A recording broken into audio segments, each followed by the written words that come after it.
आप जब भी वैष्णो देवी मंदिर जाते होंगे तो ट्रेन की टिकट बुक होंगे या फिर प्लेन की टिकट बुक होगी। आपको माता के दर्शन करने के लिए पता नहीं कैसे कैसे आप कटरा पहुंचते होंगे और मां के दरबार में पहुंचते होंगे। घंटों का सफर तय करने पड़ते हैं, जिसमें काफी परेशानी तो होती ही है और थकन अलग से आपको परेशान करती है। लेकिन अब डरने की कोई बात नहीं है, क्योंकि भारत सरकार जल्द ही वो एक्सप्रेसवे चालू करने वाली है जो आपका सफर का टाइम तो बचाएगी है और पैसे भी बचाएगी। थकन कम से कम होगी और सफर का जो मजा होगा वो अलग होगा। केंद्र की मोदी सरकार बेहतर सड़क कनेक्टिविटी उपलब्ध कराने के उद्देश्य से देश भर में हाईवे और एक्सप्रेसवे का जाल बिछा रहा है। इसी कड़ी में national highway of India NHAI दिसंबर 2024 तक ऐसी करामात करने जा रहा है कि दिल्ली से सुबह चलकर भक्तगण शाम तक माता वैष्णो देवी के दर्शन कर लेंगे। दिल्ली कटरा एक्सप्रेसवे पूरा होने के बाद दोनों शहरों के बीच की दूरी घटकर 8 घंटे कम हो जाएगी। दरअसल दिल्ली कटरा एक्सप्रेसवे के हरियाणा में हो रहे निर्माण की तस्वीरें देखकर मन में एक अलग ही उत्साह जाग रहा है। इस एक्सप्रेसवे का ज्यादातर हिस्सा हरियाणा में ही बन रहा है। करीब 670 किलोमीटर का यह एक्सप्रेसवे फिलहाल 4 लेन का बनाया जा रहा है, लेकिन भविष्य में इसे 8 लेन तक बढ़ाया जा सकता है। यह दिल्ली के पास हरियाणा के झज्जर जिले से शुरू होगा और कटरा में खत्म होगा। एक्सप्रेसवे दिल्ली से अमृतसर होते हुए कटरा तक जाएगा। इस एक्सप्रेसवे पर सफर करने का एक अलग ही अनुभव रहने वाला है।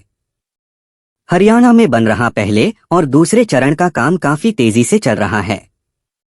इस एक्सप्रेसवे के पहले चरण में 397.7 किलोमीटर का ग्रीनफील्ड एक्सप्रेसवे बनाया जा रहा है, जो दिल्ली से लुधियाना और गुरदासपुर के बीच बनाया जाएगा।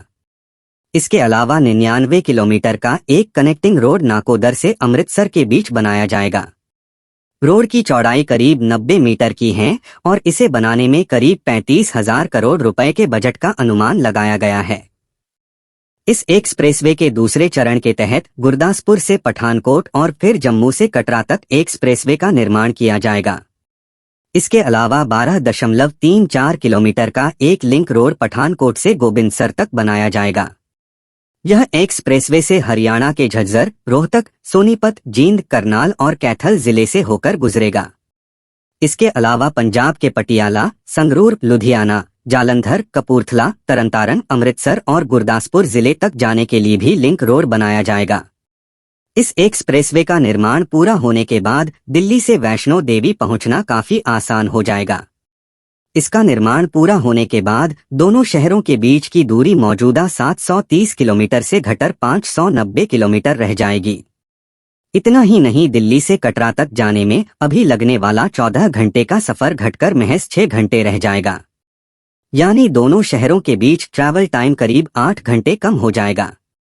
इसका मतलब हुआ कि अगर दिल्ली से सुबह 6 बजे कटरा के लिए निकलते हैं तो दोपहर 12 से 1 बजे तक कटरा पहुंच जाएंगे। फिर 2 बजे भी वैष्णो माता दरबार की चढ़ाई शुरू करते हैं तो रात 9 बजे तक आप दरबार में पहुंच सकते हैं। इसी तरह दिल्ली से चंडीगढ़ तक जाने वालों को महज 2 घंटे खर्च करने पड़ेंगे। अभी दिल्ली से चंडीगढ़ पहुंचने में करीब 6 घंटे का समय लगता है। नया एक्सप्रेसवे पूरा होने के बाद दोनों शहरों के बीच की दूरी करीब 20 किलोमीटर कम हो जाएगी, जबकि सफर में लगने वाला समय महज 1/3 रह जाएगा। इसकी वजह यह है कि दिल्ली कटरा एक्सप्रेसवे पर गाड़ियों की अधिकतम स्पीड 120 किलोमीटर प्रति घंटे हो सकती है। वहीं दिल्ली कटरा एक्सप्रेसवे के जरिए महज 4 घंटे में ही अमृतसर पहुंचा जा सकता है। अगर किसी को अमृतसर जाकर स्वर्ण मंदिर में मत्था टेकना है तो सुबह दिल्ली से चलकर शाम तक वापस भी आ सकता है। अभी दिल्ली से अमृतसर तक पहुंचने में 7 घंटे से ज्यादा का समय लगता है। दोनों शहरों के बीच की दूरी करीब 450 किलोमीटर है। नया एक्सप्रेसवे बनने के बाद यह दूरी घटकर 350 किलोमीटर तक पहुंच जाएगी।